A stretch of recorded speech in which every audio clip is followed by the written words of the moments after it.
Եվ Քրիստոսի հարության վերաբերյալ մարդկանց մտքերը այդպես համահունչ չէր եկեղեցում,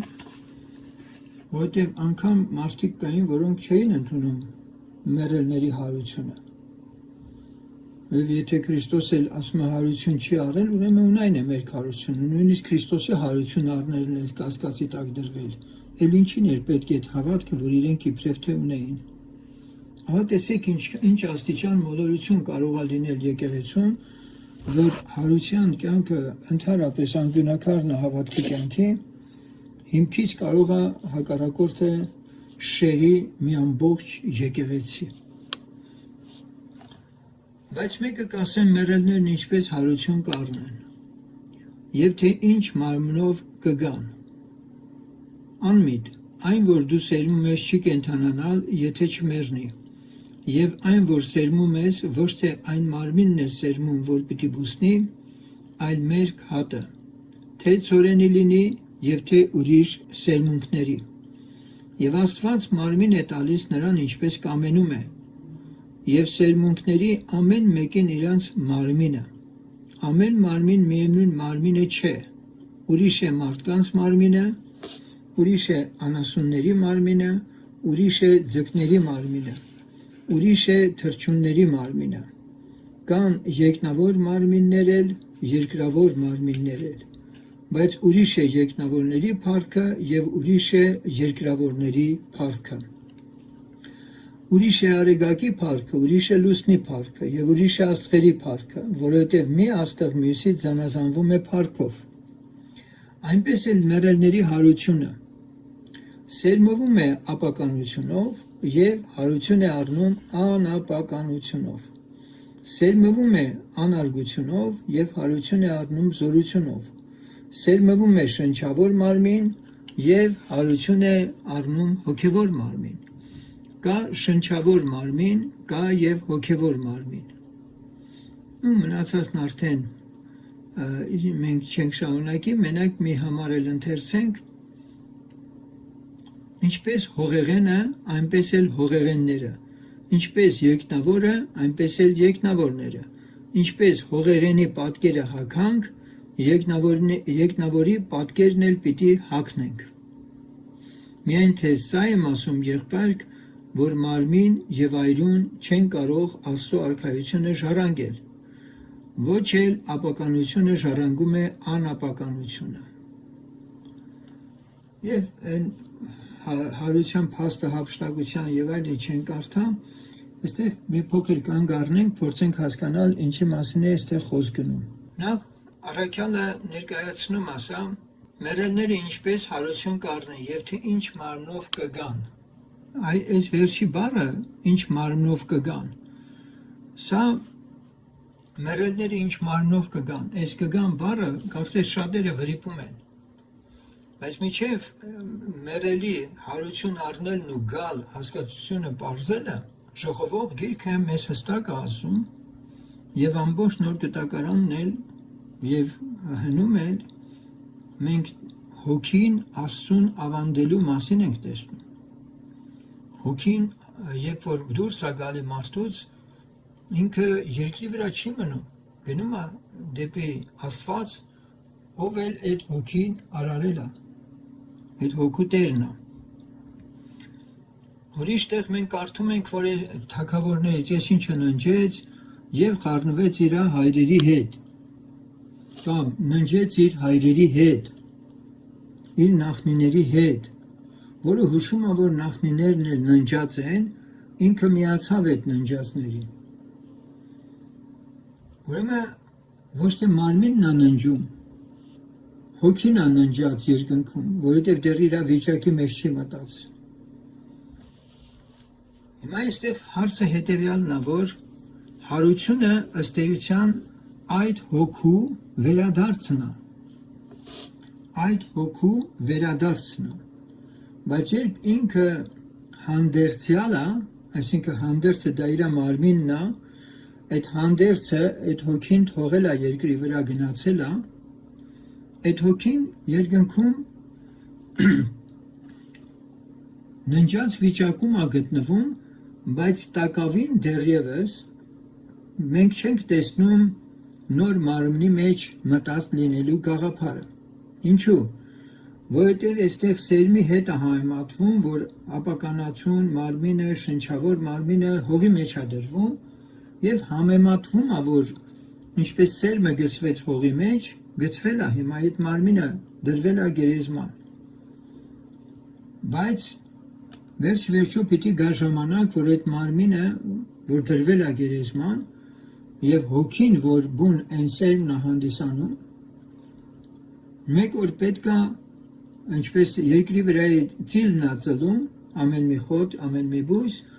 նույնպես հարություն պիտի լինի։ Եվ այդ հարությունը կարծես արդեն այդ սերմի գցվելու արդյունքն է։ Բոլորը պիտի հարություն առնեն։ Եվ այստեղ գրվածն ասում է, որ ամեն մարմին միևնույն մարմինը չէ։ Հիմա մենք ակամայից փորձում ենք հասկանալ, թե մարդկանց մարմինը, անասունների մարմին եւ այլն։ Մենք այստեղ մարմին հասկացությունը, որ նյութապես հասկանում ենք, այդ մարմինը մենք ստացել ենք այս երկրի վրա ապրելու համար։ Որովհետեւ գրվածն ասում է, որ մարմին եւ այրուն չեն կարող Աստծո արքայությունը ժառանգել։ Ուրեմն այդ մարմինը այս երկրի վրա ապրելու համար է։ Այդ մարմինը երկնքում պիտանի չի, նա չի կարող երկին գնալ։ Եվ քանի որ գրվածն ասում է, որ մարմինների տարբերություններ կան երկնավոր մարմիններ էլ։ Այս երբ որ մենք կարդում ենք երկնավոր մարմին, մենք այս նյութական պատյանի մեջ միշտ նյութապես ենք փորձում հասկանալ անգամ հոգևոր մարմինը, որը իհարկե ճիշտ չի։ Եկեք մերժենք այս գաղափարը եւ առհասարակ այստեղ ես մի փոքր կանգ առնեմ ու հորդորեմ բոլորիդ։ Մի փորձեք մտնել մի ոլորտ ամեն ինչ հասկանալու, որը դեռևս քեզ չի տրված այս մարմնի մեջ հասկանալու։ Որովհետեւ կան սահմաններ, հաճախ մարդիկ այդ սահմաններն ուզում են անցնել եւ այստեղ երևակայություններին շատ տեղ են տալիս։ Ինչպես օրինակ, ես քիչ հետո կխոսեմ Քրիստոսի վերաբերյալ ամենատարբեր պատկերացումները, տեսիքները կամ մարգարեությունները, որ մարդիկ ինչպես իրենց երևակայության մեջ ունեն, այդպես էլ Քրիստոսին մարմնի մեջ փորձում են մատուցել մարդկանց, որի իբրև իրենք տեսել են։ Եվ այսպես երկնավոր մարմիններ հասկացությունը երբեք շոշափելի ու նյութական չպետք է հասկանանք։ Երկրավոր մարմինները, այո, բայց ուրիշ է երկնավորների փառքը եւ ուրիշ է երկրավորների փառքը։ Այստեղ փառք հասկացությունը պետք է ընդհանրապես տարբերության իմաստով հասկանանք, նշանակության իմաստով հասկանանք։ Ուրիշ է արեգակի փառքը եւ ուրիշ է լուսնի փառքը։ Ուրիշ է աստղերի փառքը, որովհետեւ մի աստղ մյուսից զանազանվում է փառքով։ Այսպես էլ մեռելների հարությունը մենք կարդում ենք սերմվում է ապականությունով։ Ուրեմն մեռելները սերմվում են, այսինքն գերեզման դրվելը արդեն իսկ, ինչպես ասացի, համարվում է սերմի գցել, պատկերավոր ուղղակի, եւ հարություն է առնում անապականությունով։ Այստեղ պարզ հասկացվում է, որ հարություն առնող հատվածը այն հին մարմինը իր հատկապես խոսքը գնում է մեր հավատացյալներից մասին, ու այդպես մենք հասկանում ենք, ամբողջապես այդ մարմինը, որ դրվել է, այդ մարմինը պիտի հարություն առնի։ Ճիշտ այն ձևով, ոնց ձևով ինքը դրվել է գերեզման, ճիշտ այդ ձևով ինքը կենթանանալու է եւ ակնթարթորեն փոխվելու է։ Փոխվելու է եւ հանգնելու է երկնային մարմին։ Ինչ եղավ նյութականը։ Մենք քիչ հետո կխոսենք դրա մասին, որ ոչինչ էլ չեղավ։ Հիմա կբացատրեմ, թե ինչ եմ ուզում ասել, որ ոչինչ էլ չեղավ, որովհետև մենք մտածում ենք, լավ, այնտեղ մարմին էր դրված, այդ մարմինը հիմա հարություն առավ, հասկացանք։ Փոխվեց հիմա այդ անձը ու երկնային մարմին հակավ։ Ինչ է երկնային մարմին հակավ, այդ մարմինը հակավ երկնային, ոչ, որովհետև ապականություն չի կարող երկինք մտնել։ Այնպես էլ մեռելների հարությունը սերվում է ապականությունով, հարություն է առնում անապականությունով։ Ինչ եղավ բա այդ մարմինը, հենց այդ է հարցը։ Այդ մարմինը չկա արդեն։ Սերվում է անարգությունով եւ հարություն է առնում զորությունով։ Սերվում է շնչավոր մարմին, հարություն է առնում հոգևոր մարմին։ Այստեղ է բանալին։ Շնչավոր մարմինը սերմվեց, բայց այդ մարմինը հարություն է առնում, գերեզմանների պատրվելի ինչի համար է լինելու, որ պիտի պատրվի գերեզմանները, որ ապացույց, որ այնտեղ մարդ կար, հիմա չկա։ Սերվում է շնչավոր մարմին, հարություն է առնում հոգևոր մարմին։ Ուրեմն շնչավոր մարմինը դրվում է գերեզմանի մեջ, բայց հարության պահին ակնթարթորեն այդ մարմինը, որ կենթանանում է, փոխվում է հոգևոր մարմնի։ Կա շնչավոր մարմին, կա եւ հոգևոր մարմին։ Եվ քանի որ մենք այսքան արդեն իմանում ենք, հիմա հարց առաջանում, այդ մարդը, որ հոգևոր մարմինը արդեն ստացել եւ հիմա մտել է երկինք, իր նյութական հատվածը ուր է, քիչ հետո մի զարմանալի բան պիտի իմանանք, շատ զարմանալի բան, որը ելի եմ կրկնում մեր մարդկային տրամաբանության ստանդարտներից դուրս է։ Եվ սա հենց այն հատվածն է, որտեղ պիտի կանգ առնենք եւ ինչպես գրված է, արժան եղածից ավելին չխորհենք։ Առաքյալն ասում է այսպիսի խոսքեր. պետք է որ այս ապականացուն հագնե անապականությունը, ահա։ Ուրեմն 53-րդ խոսքում պարզ հասկացվում է, որ հարության ժամանակ այս ապականացուն հագնում է անապականություն եւ այս մահկանացուն հագնի անմահություն։ Հիմա եթե մահկանացու մարմինը հագնում է անմահություն, մահկանացուն մնում է այդ անմահության մարմնի մեջ, իհարկե ոչ։ Այստեղ ուղղակի փոխակերպման խնդիրն է դրված։ Մահկանացուն հագնում է անմահություն, որովհետև մահկանացու մարմինը եւ անմահության մարմինը հոգևոր միաժամանակ երկնքում չեն կարող լինել։ Սրանցից մեկն է, որ դա անմահության այդպես մարմինն է, որ երկինք է գնում։ Եվ երբ որ այս ապականացուն անապականությունը կհագնե եւ այս մահկանացուն անմահությունը, այն ժամանակ կլինի այն խոսքը, որ գրված է, թե մահն ընկնվեցավ հաղթության մեջ։ Ով մահ, ուր է քո խայթոցը։ Գերեզման, ուր է քո հաղթությունը։ Եվ այստեղ մենք հասկանում ենք, որ մահն այլևս գոյություն չունի մարդու համար։ Այդ դրա համար էլ վերևում անմահություն բառն է գրված։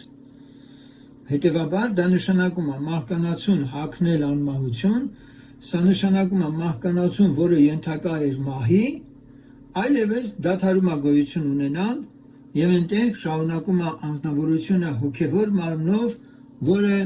անմահ է, նա ենթակա չէ մահանալու։ Հիմա անդրադառնանք հետևյալ խնդրին, որ ընդհանրապես այս փոխակերպման գաղափարը երկրից երկինք, երկնքից երկիր, մենք երկրի վրա տեսնում ենք, որ ժամանակ առ ժամանակ մարգարեների մեջ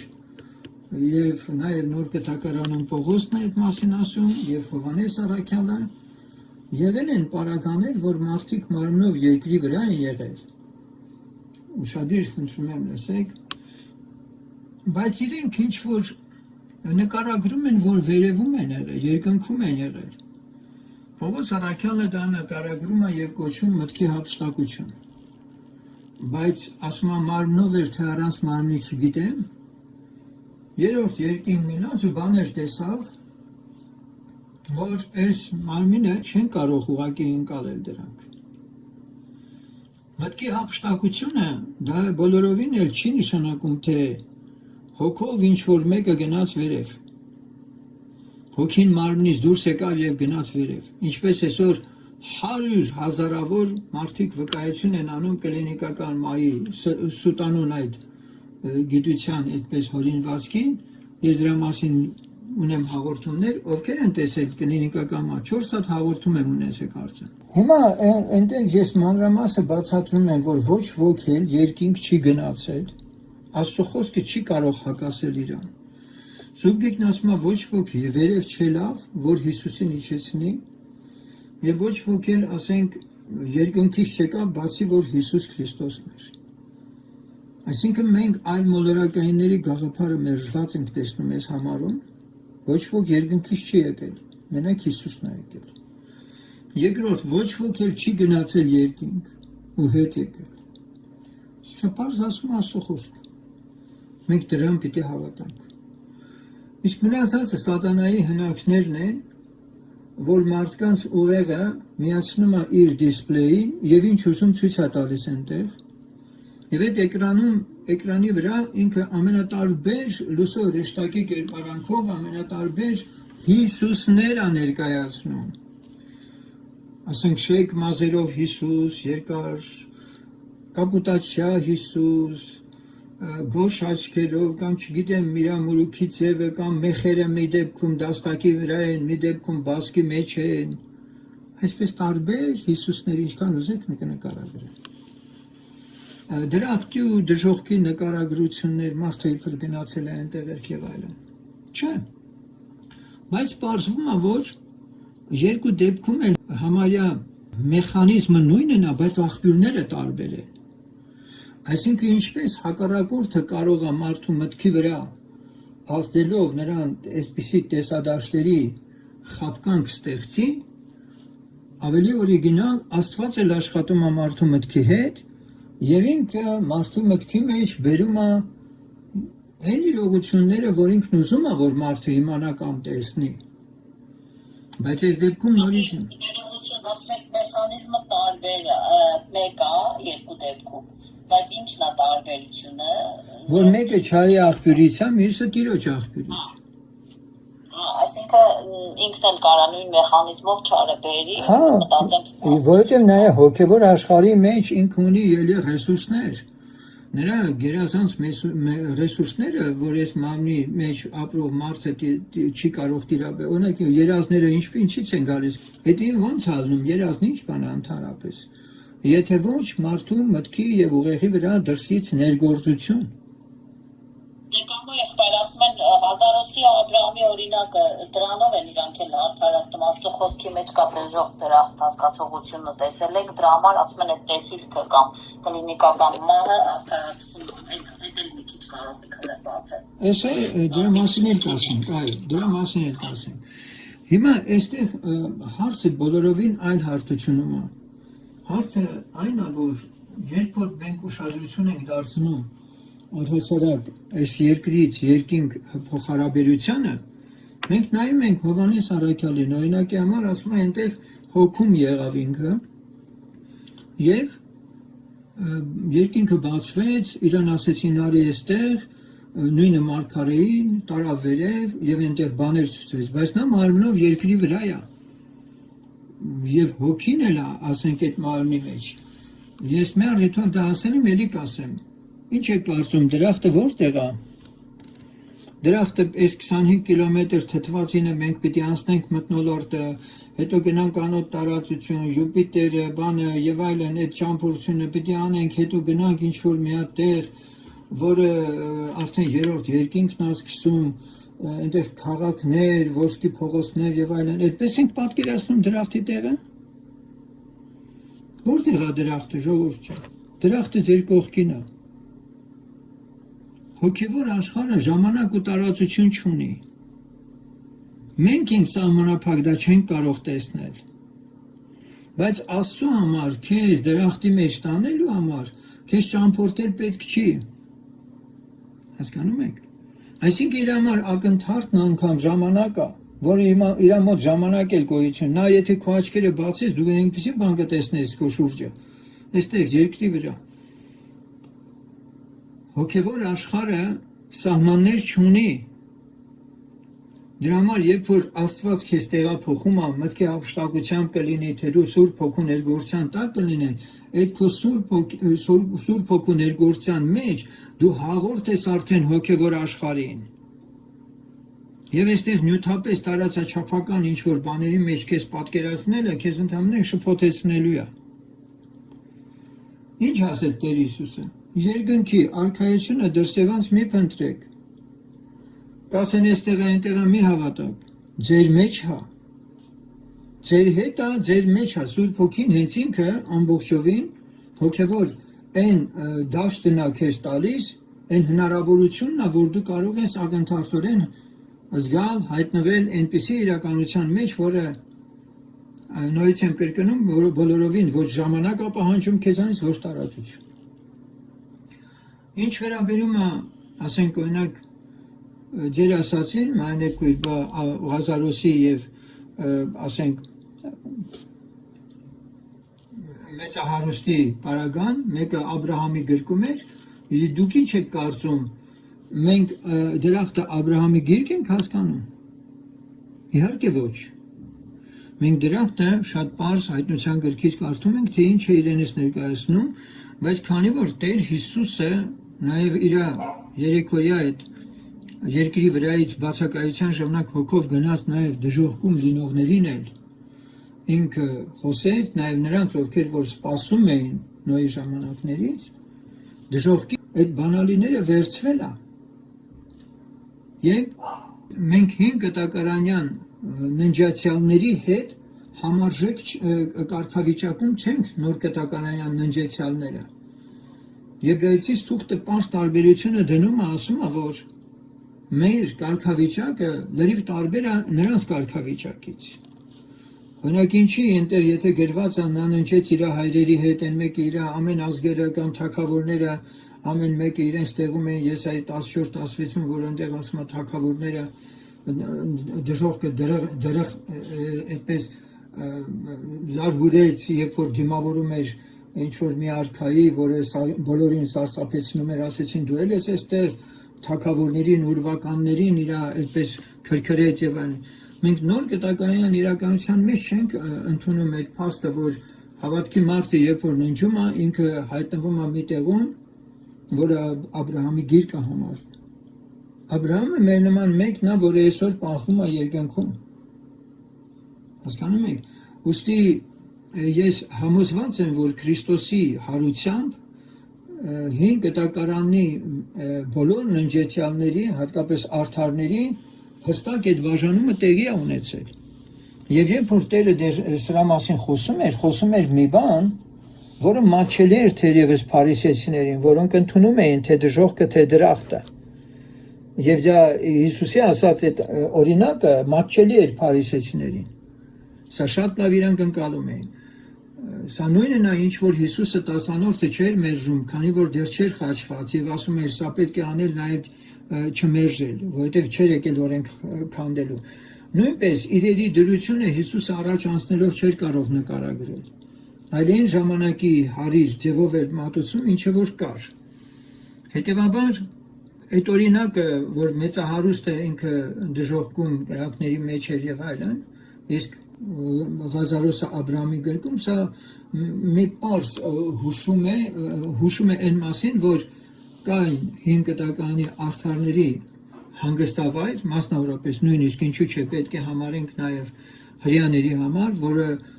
պատկերավոր ձևով խոսում է այն մասին, որ այո, արդարների ինչ որ մի հատ հանգստավայր գոյություն ուներ։ Սա վիճակ էր, որի մեջ այս Ղազարոսը հայտնվել էր։ Հիմա թե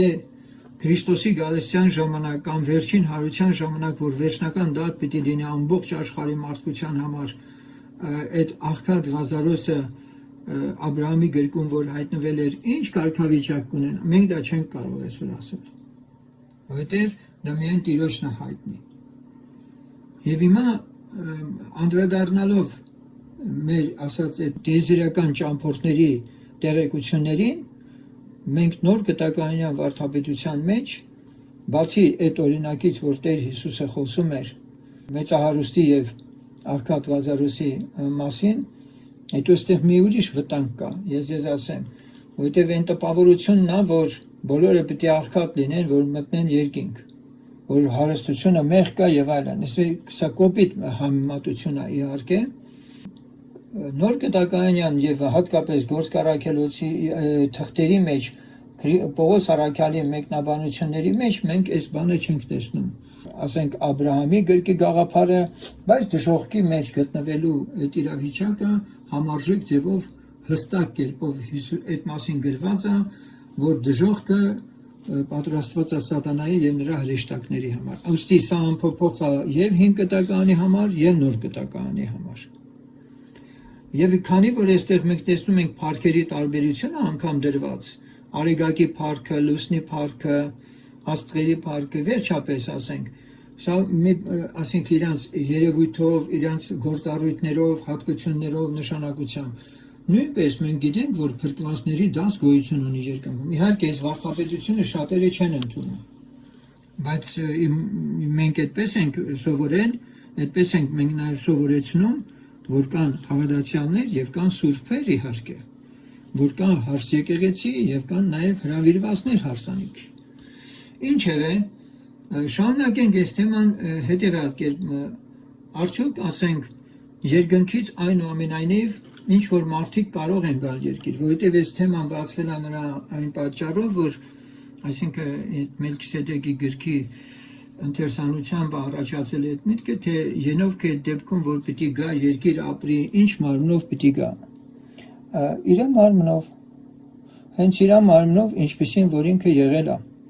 երկրի վրա, ինչպես որ ինքը երկինք է վերացել, Տերը ինչպես իրան վերցրել է,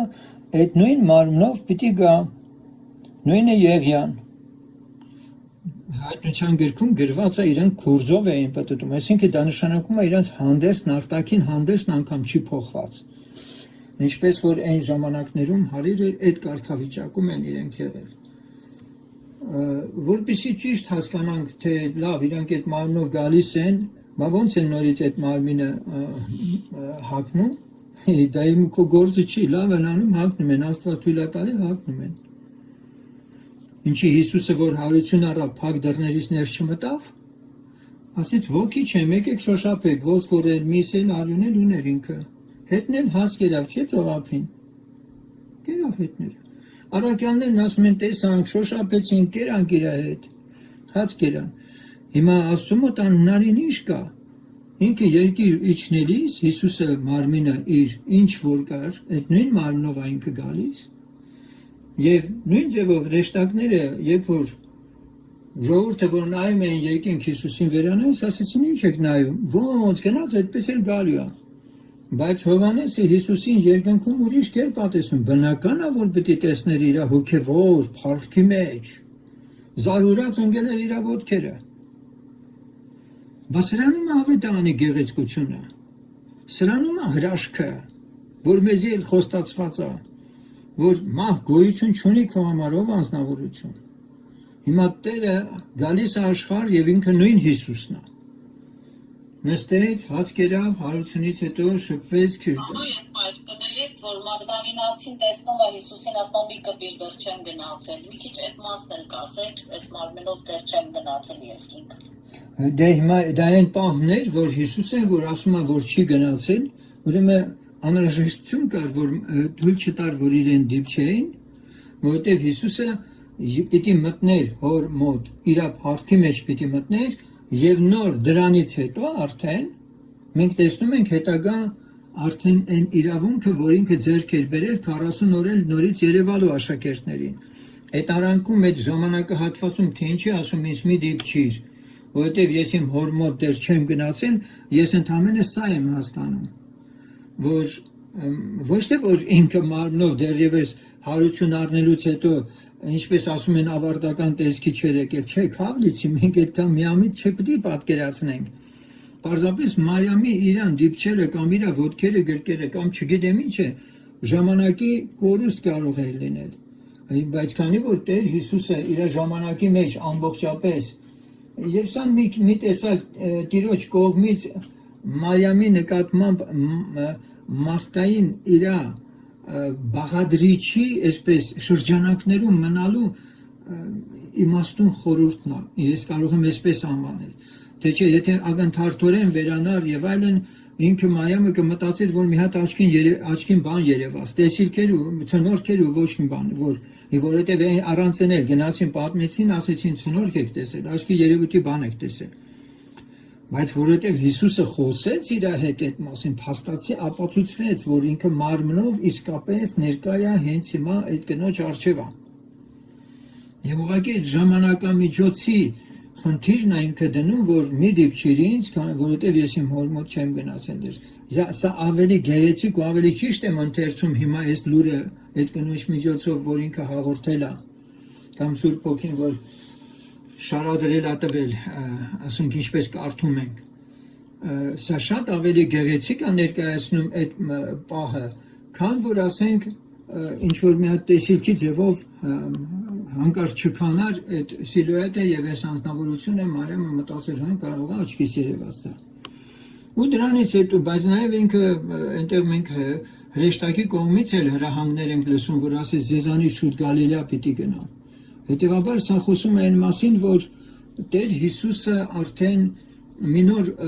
այդպես կարգավիճակ էր ստացել եւ պետք է իր աշակերտներին ինչպես գրված է 40 օրվա ընթացքում զանազան կերպերով երևար։ Այս ամենը մեզ հուշում է մի բան, որ մենակ սա չէ, ես էլի օրինակներ կբերեմ, քիչ առաջ որ ասեցի Քրիստոսի մարմնով եկած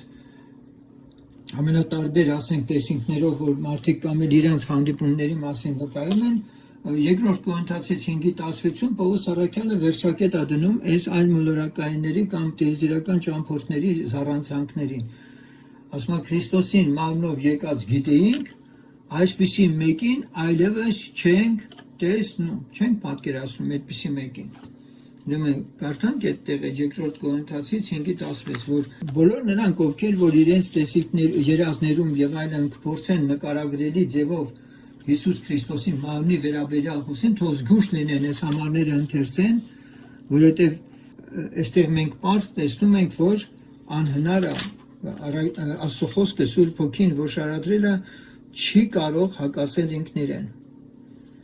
Ուրեմն այսուհետև մենք ոչ ոքին չգիտենք, մարմնի կողման է, թեև Քրիստոսին էլ գիտենք, մարմնի կողման է, այլ հիմա այլևս չգիտենք։ Այլևս չգիտենք։ Ինչու, որովհետև Աստծո նպատակը Քրիստոսին մարմնով մեր մեջ միշտ ձևակերպելը չի, տեսանելի, շոշափելի, մարդ արարածին ձևավորելը չի։ Այլ մենք ամբողջ նոր գտականում մի գլուխ տեսնում ենք Քրիստոսի հոգևոր էությունը եւ Քրիստոսում գտնվելու հրահանգները։ Քրիստոսում գտնվելու հրահանգը արդեն մարմին հասկացողությունից նյութական, մեզ վերահանում արդեն։ Պողոս առաքյալը Դամասկոսում հանդիպեց Հիսուսին, իհարկե դրանից հետո Էլիա ինքը հանդիպումներ ունեցել, բայց այդ կերպերի մանրամասնություններ ինքը չի նկարագրում, ավելին ասում է արժան չի, որ այս շուրթերով այդ բաները խոսենք, բայց հիմա հետ գնանք եւ մի ուրիշ բան հասկանանք։ Այլակերպման լեռան վրա Մովսեսն ու Եղիան իջել էին։ Մովսեսն ու Եղիան այլակերպման լեռան վրա իջել էին։ Եկեք այդ տեղը կարդանք 1-5, 9-րդ գլուխ, Մարկոս 9-րդ գլուխ 1-5։ 6 օրից հետո, այստեղ կարդում ենք։ 6 օրից հետո Հիսուսը իր հետ նռավ Պետրոսին, Հակոբոսին, Հովանեսին եւ հանեց նրանց մենակ առանձին մի բարձր սար եւ այլակերպվեցավ նրանց առաջին եւ նրա հանդերձները փայլուն եղան ձյունի պես շատ սպիտակ, որ երկրի վրա մի թափիչ չէր կարող այնպես սպիտակեցնել եւ երևցավ նրանց Եղիան Մովսեսի հետ եւ խոսում էին Հիսուսի հետ։ Այստեղ պարզ գրված է, որ երևցան Մովսեսն ու Եղիան, բայց Պետրոսը իր թղթում կհիշի որպես տեսիլք, եւ ինքը Տերը ինչ պատվեր տվեց, ինքը հետեւյալ պատվերը տվեց, որ այս տեսիլքը ոչ մեկին չպատմեն, մինչև որ ինքը մեռելներից հարություն առնի։ Եվ Սարից նշնելով նրանց պատվիրեց, որ ոչ մեկին չպատմեն ինչ որ տեսան, բայց միայն այն ժամանակ, որ մարդի որդին մեռելների միջից հարություն առնի։ Հիմա առաքյալն ասում է, մենք այլակերպման լեռան վրա մեր աչքովը տեսանք եւ լսեցինք։ Այդ զորավոր տեսիլքը այնտեղ արդեն նշվում։ Հիմա ո՞նց հասկանանք, տեսիլքը դա երևակայություն է, աչքի ցնորք է, թե իրականություն է։ Պարզվում է, որ տեսիլքը կարող է նաև այլաբանորեն մարգարեական ինչ-որ խորհուրդներ լինեն, տարբեր, ասենք, սիմվոլներով, տեսիլք, Մարդը կարող է տեսնի իրեր եւ այլն եւ դրանցով մարգարեական ինչպես Պետրոսը տեսիլք տեսավ։ Երկնքից իջել էր, ասենք այդ գորգը, որի վրա կենթանիներ էին, մորթիուկ էր։ Հիմա սա տեսիլք էր։ Այստեղ ռեալ իրական մի բան չենք տեսնում։ Բայց այստեղ մենք մարդկանց ենք տեսնում։ Եվ սա ոչ թե ուղղակիորեն մի հատ նենց էկրանի վրա հայտնված ինչ-որ մի հատ գեղեցիկ ֆիլմի մի կտոր է, կոպիտ ասած։ Երևցավ նրանց Եղիան Մովսեսի հետ։ Շատ պարզ գրված է, որ այս երկուսն իջան։ Հիմա հարց. ինչպես իջան իրանք, ինչ մարմնով իջան, նրանց արտաքին տեսքը ճիշտ Եղիայի Մովսեսի արտաքին տեսքն էր, ինչպես ճանաչեցին, ինչպես Պետրոսը ճանաչեց, որ դա Մովսեսն է, դա Եղիան է։ Անգամ իրանք պարզ ասեցին այդ մասին, երեք տաղավար շինենք, մեկը քո համար, մեկը Մովսեսի, մեկը Եղիայի, այդ որտեղից իրանք այս հայտնությունն ունեցան, միակ բանը, որ մենք կարող ենք ասել, Աստված ուղղակի ինչպես Պետրոսին կարող էր հայրը բացել, թե ով է Հիսուս Քրիստոսը, որ ասեց իմ մասին ինչ են ասում, Պետրոսն ասեց դու ես Աստծո Քրիստոսն, ասեց Երանի քեզ, որ հոր հոգին հայտնեց քեզ, մենք այստեղ էլ ընդունում ենք, որ պարզապես հոր հոգին է ներգործել եւ Մովսեսին ու Եղիային ճանաչել են, բայց արդյոք սրանք հիմա Մովսեսն ու Եղիան են եղել, այո գրված է այդպես, պիտի հավատանք։ Ոնց եղավ, որ այդ մարմնով իջան, չգիտեմ ոնց եղավ, լավ եղավ, Աստված որոշեց ու դենց էլ եղավ։ Մենք սովորենք, օրենք դնենք արդեն, եթե կամ եղբայրը քիչ առաջ վարդապետեց այդպես, որ մարմին եւ այրուն երկինք չեն գնալու եւ ընտեղից էլ ոչ ոք չի եկել, այո այդպես գրված է։ Մենք միաժամանակ քիչ առաջ էլի հիշեցրեցի, Մովսեսի օրենքն ասում էր, որ սողունին չուտես, բայց Տերն ասեց մորթիկ էր։ Եվ ինքը ինչ արեց, օրենքը քանդեց, լավ արեց, ինքն ասել է, ինքն էլ բաներ է անում, որտեղ շնորհք է ուզում բացատրի այլևս։ Եվ սպանդանոցում ամեն ինչ որ մորթվում է կերեք, վերջացավ ժամանակն անցել է փոխվել է, Աստված է փոխում ժամանակները, լավ անում։ Մովսեսն ու Եղիան իջան են, լավ են անում։ Էլի կարան ուրիշները իջնեն, չգիտեմ, չկա գրված։ Աստծո խոսքից դուրս մեր համար մնացածը արդեն ավելորդ է։ Այս մասը հասկանալի եղավ բոլորիդ։ Կարողանում եք ընդունել ինչ որ գրված է, գրվածից դուրս գրված է արժան եղածից ավել, գրվածից դուրս ոչինչ մի խորհեք։ Այստեղ երևակայության պետք չի տեղ տալ։ Ես Աստծո խոսքից դուրս ոչինչ չեմ սովորեցնում։ Ես ասում եմ այն, ինչը որ գրված է։ Գնանք առաջ։ Մի շատ հետաքրքիր բան ենք տեսնում, որը հետաքրքիր ձևով արձանագրված է Ծննդոց գրքի 18-րդ գլխում։ Գիրք 18-րդ գլուխ։ Եվ այստեղ հիմա ես պիտի արդեն նորից խոսեմ այն մասին, որ Աստված ինքը սուվերեն իր իրավունքով ինչ ուզում անում է, ու լավ անում։ Ես այնքան եմ ուրախանում, որ Աստված մարդու մտքից վեր բաներ է անում, բնական է, որ ինքը միշտ էլ այդպեսին է, եւ մարդուն միշտ փակուղու առջև է կանգնեցնում ու ցույց տալիս իր տեղն ասում հանդարտվի։ Կարդում ենք. Եվ Եհովան երևցավ նրան Մամբրեի կաղնիների մեջ, ում Աբրամին, եւ նա նստել էր օրվա տակ ժամանակը վրանի դրանը, եւ իր աչքերը վեր բարձրացրեց եւ մտիկ տվավ, եւ ահա 3 մարդիկ կանգնել էին իր մոտ։ Ովքեր? 3 մարդիկ։ Եվ երբ որ տեսավ վրանի դռնիցը վազեց նրանց առաջը եւ մինչեւ երկիրը խոնարհություն առավ եւ ասեց. Տեր, եթե շնորհ գտա քո առաջին, աղաչում եմ քեզ, քո ծառայիցը մի անցնիր։ Թող մի քիչ ջուր բերվի եւ լվացեք ձեր ոտքերը եւ ծառի տակին հանգստացեք։ Եվ ես մի պատար հաց բերեմ եւ ձեր սրտերը զորացրեք, հետո կգնաք,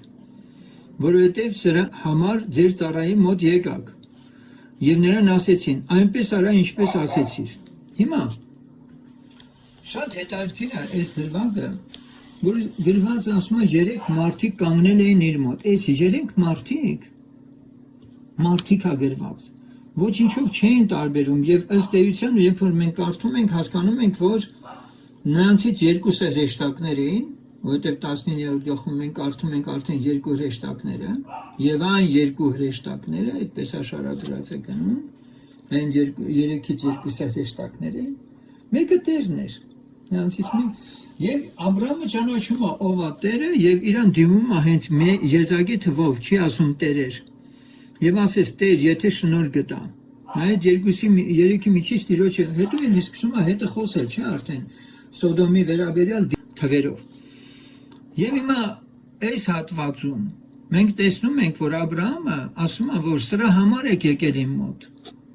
Այն չէ կարծում, Աբրահամը իմանում է, որ դրա համար են եկել իր մոտ։ Թե ուղղակի ասում է, պատահական էի կանցնում, բայց ոնց որ թե իմ հյուրասիրությունը պետք էր, դուք լավ եք արել, որ եկել եք իմ մոտ։ Այսպես է ինքը ներկայացնում սա։ Ապա այ Աբրահամը որտեղից է իմանում, որ դրա համար են եկել իրենք։ Սպասը կամ եղբայր, մեկը նորից հարցը կասել։ Աբրահամն ասում է դուք սրա համար եկաք, ասում է իմ մոտ, իմ տուն դուք սրա համար եկաք, որպեսզի իմ տանը հաց ուտեք։ Ամաս ես կարծում եմ, որ ոնց կերպարածա տենց էլ կատարում են, ասում եմ, թե իմ ծառը Աբրահամից կպահեմ, ինչ որ պիտի անեմ։ Այսինքն Աբրահամը այնքան մտերմություն ուներ Աստծո հետ, որ Աստված ամեն բան հայտնում էր իրեն։ Այդ շատ ճիշտ է, այստեղ խոսքը տեսեք նորից կարգ։ Տեսեք 18-րդ գլխի մեջ այսպես է ասում. թող մի քիչ ջուր բերվի եւ լվացեք ձեր ոտքերը եւ ծառի տակին հանգստացեք։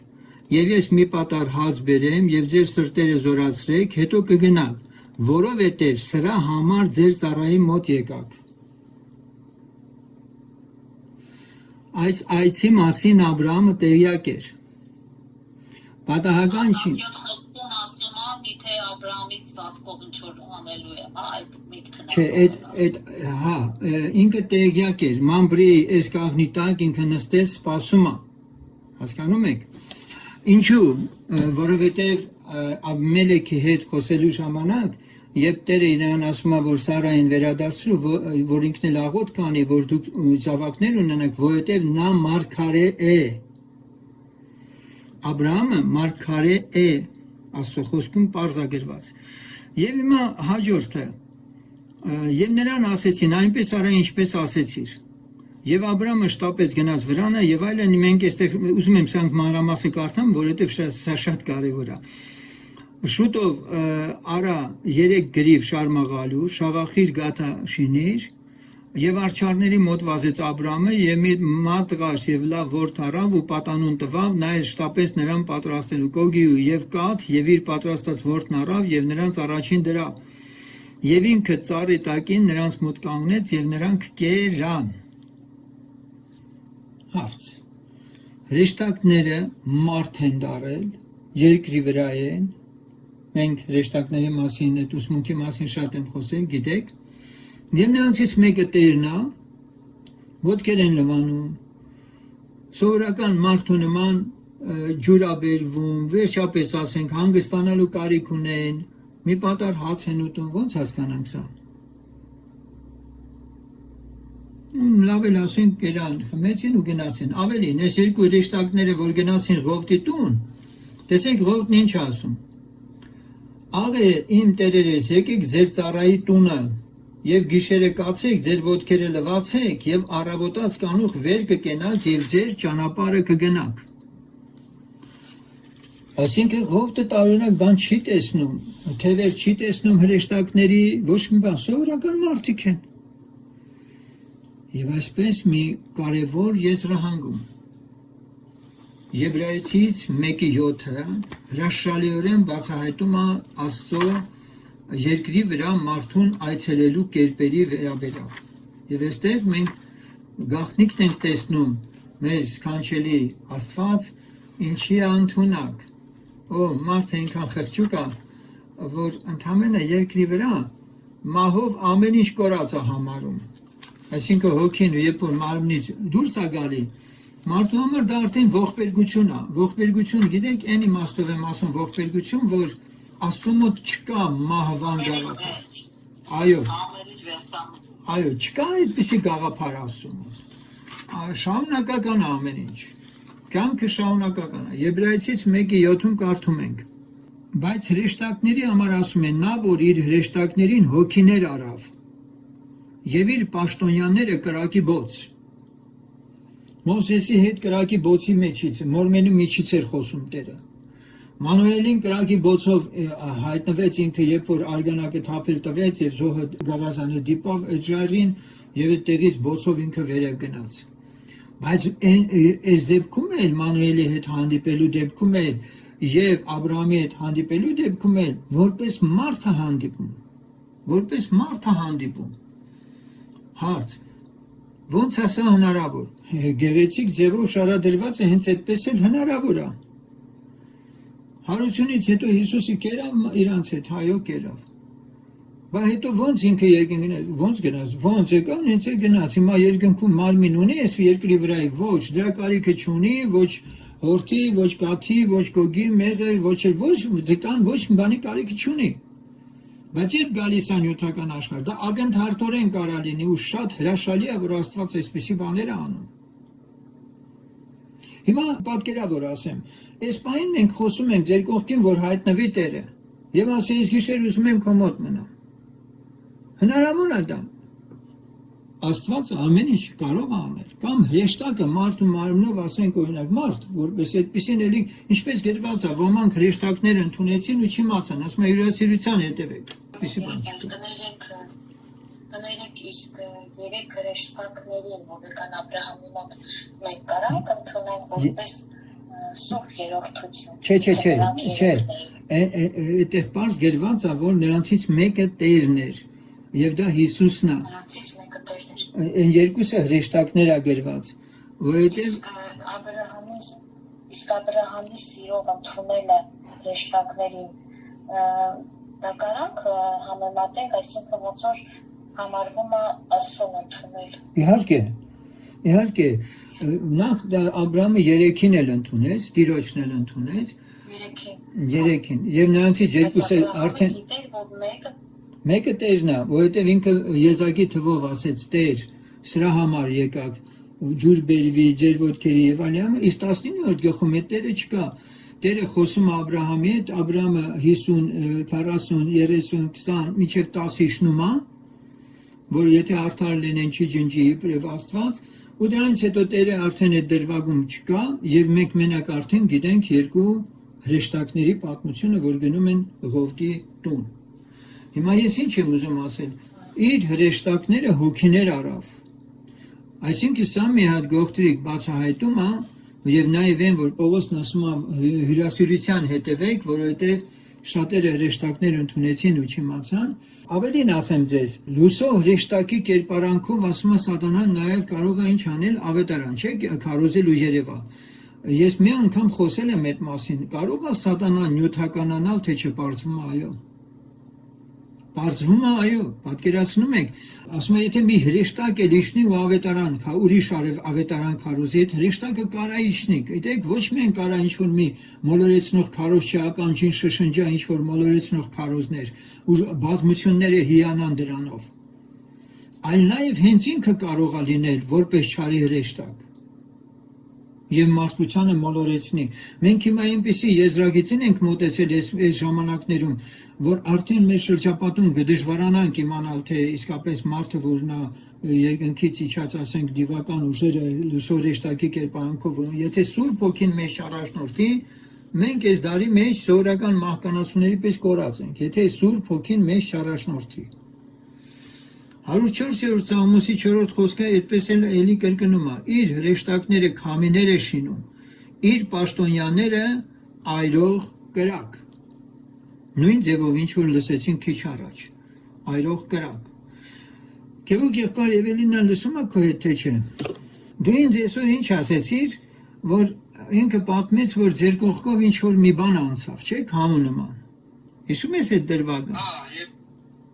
Ու դրանից հետո առողջացել ես դու։ Ես երբ որ զգացի առողջանում է, ներկայացան ժամանակ Եվելինային ասեցի Աստված Տեր է, ես բժշկում եմ, երբ որ աղոթքը ավարտվեց, ես ինքին ասեց, երբ որ ասեցի Աստված Տեր է, իջև քո ասելը իմ մոտով ես զգացի բան անցավ։ Իր հրեշտակները քամիներ է շինում։ Տեսեք ինչ հրաշալի ասենք։ ասա ոնց որ քամուպես բանանց, այդպես լացվեց։ Ահա։ Բանանց։ Ուրեմն ես ուշադիր եմ ձեր ամեն վկայություններին հասկանալու համար, թե իսկապես ինչ է ձեր հետ կատարվում։ Եվ ես համեմատում եմ ամեն բան Սուրբ գրքով եւ բացահայտում ենք այդ ճշմարտությունն էլ, որ այո, հրեշտակները մարդու մարմնով կարող են հայտնվել, հյուր գալ եւ այլն եւ այլն։ Հիմա, քանի որ մենք այսքանը արդեն տեղեկացանք, ժողովուրդ ջան, եկեք մենք չսահմանափակենք մեր մարդկային խղճուկ, ասենք բանականությամբ, Աստծո այցելությունների, հրեշտակների միջոցով կլինի, թե Մովսես կլինի, Եղիա կլինի, ես չգիտեմ։ Մի կողմ թողնելով այս ամենը, Աստծո ամենակարողությունը մենք միշտ էլ բարձր տեսնելով Սուրբ գրքից, մենք երևույթների հետևից չենք ընկնելու, որովհետև Պետրոս առաքյալն ասում է, որ այլակերպման լեռան վրա, որ տեսան, լսեցին, այդ ամենը կարծես շատ զորավոր բաներ են, որ իրանք վկայում են, բայց միաժամանակ Պետրոսն ասում է, որ ավելի հաստատուն ինչ ունեն, խոսք ունեն, որ լավ կլինի, որ դրան մտիկ տանք, քան թե մենք ընկնենք տեսիլքների ոլորտը, որովհետև այս դեպքում արդեն անգամ ինքը երբ որ առաքյալն ասում է այդ մասին, որ մարգարեությունները քննեք, մարգարեները, սա խոսում է այն մասին, որ հոգևոր դաշտից եղող անցանկացած երևույթ կամ իրադարձություն հալած յուղի պես պետք չէ ընդունել։ Նույնպես, օրինակ երազ են տեսնում, քույրիկ կլինի կամ եղբայր կլինի, ասենք չեմ ուզում խորանալ այդ երազների, ասենք շարքի մեջ, բայց մենք ասում ենք հələ սպասեք, հələ ժամանակը կգա, մի հատ տեսնենք այդ երազը տեղի է ունենալու, թե չէ։ Մենք էլ տեսնում ենք ինչքան էլ սիրուն երազեր, բայց պարզվում է, որ չէ։ Ոնց որ թե դա Աստծուց չի եղել, որովհետև իրականություն չեղավ։ Ու նման դեպքեր քիչ չեն եղել։ Դրա համար պետք սպասել, համբերել։ Ուրեմն եկեք նորից մի հատ այդ հատվածը Պետրոս առաքյալը, որ ասում է կարդանք, որովհետև մենք ոչ թե վարպետությամբ հնարված առասպելների հետևելով ցույց տվենք ձեզ մեր Տեր Հիսուս Քրիստոսի զորությունը, տեսեք, վարպետությամբ հնարված առասպելներ։ Սովորական առասպելներ չեն, վարպետությամբ, այնքան համոզիչ, որ հայ առաքելական եկեղեցին այդ ամենին դուրք է տալիս։ Գալուստը, այլ ականատես լինելով նրա մեծափառությանը, որովհետև նա Հայր Աստվածանից պատիվ եւ փառք առավ, երբ այն մեծ վայելչության փառքից այնպիսի ձայն եկավ նրան, թե դա է իմ սիրելի որդին, որին ես հավանել եմ։ Եվ այս ձայնը մենք լսեցինք երկնքից են եկած, երբ որ նրա հետ այն սուրբ սարումն էինք։ Եվ այստեղ կանգ առնում առաքյալը եւ շարունակում, որ հանկարծ եթե այստեղ կանգ առներ չշարունակեր, մենք պետք է ասենք, «Яրա, մամենք, երբ պետք է այդպիսի բաներ տենանք, վայ, մենք կորած ենք, որովհետև չենք տեսնում տենց բաներ, երանելի չենք բան եւ այլն»։ Բայց ոչ։ Եվ մարգարեական ավելի հաստատ խոսք ունենք, այսինքն ավելի հաստատ խոսք ունենք։ Հասկանում եք, որ եթե նրան մտիկ անեք, լավ կանեք, ինչպես մի ճրագի, որ լույս է տալիս մութ տեղը, մինչև որ ցերեկը լուսնա եւ լուսաբերը ծագի ձեր սրտերում։ Բայց առաջ այս գիտացեք, որ գրքերի ամեն մարգարեություն իր հատուկ մեկնությունը չունի, որովհետև երբեք մի մարգարեություն չտրվեցավ մարդկանց կամքի պես, բայց Սուրբ Հոգուց է շարժված խոսեցան Աստծո մարդիկը։ Ուրեմն սիրելիներ, մենք ընդունում ենք, որ կա մարգարեանալ, կա տեսիք եւ ամեն բան պետք է քննվի, նայվի, բայց ոչ թե մենք ընկնելու ենք դրա հետևից, այլ ավելի հաստատուն մարգարեական խոսքը, դա Աստվածաշունչն է, որ մեր ձեռքի տակ ունենք մենք։ Ուրեմն թող Տերը օրհնի, որպեսզի այս կետում էլ մենք շատ ուսյալ լինենք եւ սրա նրա վկայություններին չտրվենք, շատ ասենք, ովքեր կարող են ամենատարբեր ձևերով, ասենք, նկարագրել, հա, հիմա Քրիստոսը իջավ, մուրճը խփեց գետնին, ասեց այստեղ շինեք տաճար եւ էջմիածնում վաղաշաբաթը դարձավ էջմիածին, որտեղ իջել է միածինը եւ այդպես շարունակ ամենատարբեր, ասենք, հակասուրբ գրային առասպելներն ու ավանդությունները մարդկանց միշտ էլ հաճելի են դինում, գեղեցիկ են դրանք, իսկ մեր համար դրանք չեն էականը։ Էականը Աստծո խոսքն է, որը մեզ բացահայտում է Աստծո ամենակարողությունը։ Ոստի մենք բացահայտեցինք այսօր նաև մի բան, մահվան, հարության, մահվան եւ կյանքի մահկանացուի եւ անմահության մեջ գնալու այդ մեծ գաղտնիքը։ Հիմա եթե մենք պիտի փոխվենք, հագնենք երկնային մարմին, ինչ մարմին է դա լինելու, այն մարդը կգնանք, կլինի ամեն ինչը նորմալ կլինի, այսօր ինչ եք ստապում դնելու այդ ամենը իբր քննելու, փորձելու հասկանալ, մեկը բանը չեք հասնելու։ Մենք հավատքով ենք ապրում այսօր եւ ոչ թե երևույթով, որովհետեւ երևացողները ժամանակավոր են, իսկ չերևացողները հավիտենական։ Տերը օրհնի բոլորիդ, եթե կան հարցեր այս ամբողջից, խնդրեմ լսում եմ։